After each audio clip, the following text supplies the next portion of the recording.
Have you ever wondered what God's calling for your life was? I think that most times that we hear that phrase or we think about that phrase, we kind of think about, what's our profession or our passion.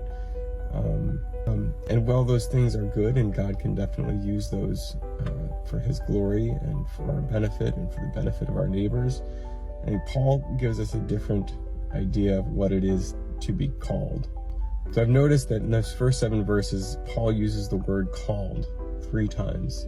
Once to refer to himself as being called as an apostle, but then twice he says that his readers are called. Once he says they're called to belong to Jesus, and then he says they're called to be saints. Now the word that Paul used, the Greek word that Paul used here for called, it's only used a couple of times in the Bible, in the New Testament, and it specifically refers to people whom God has called and those people who respond to that call in faith.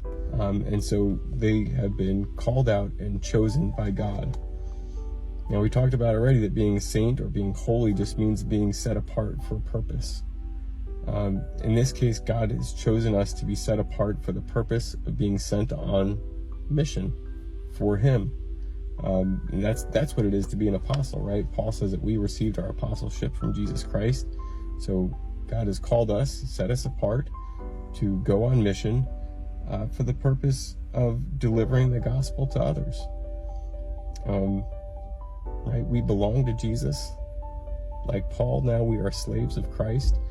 And in that respect, he has made us slaves to be apostles for him, to go out and serve and love our neighbors in his stead, like an ambassador. We are his representatives on earth, and he's using us to love and care for those for whom he died, which is everybody. Christ died for everyone's sins.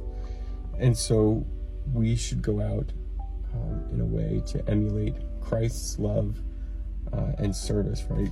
Christ said that he did not come to be served, but to serve others and to give his life as a ransom for many.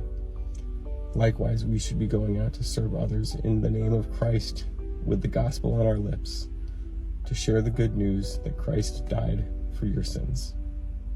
I don't know, I found that pretty encouraging.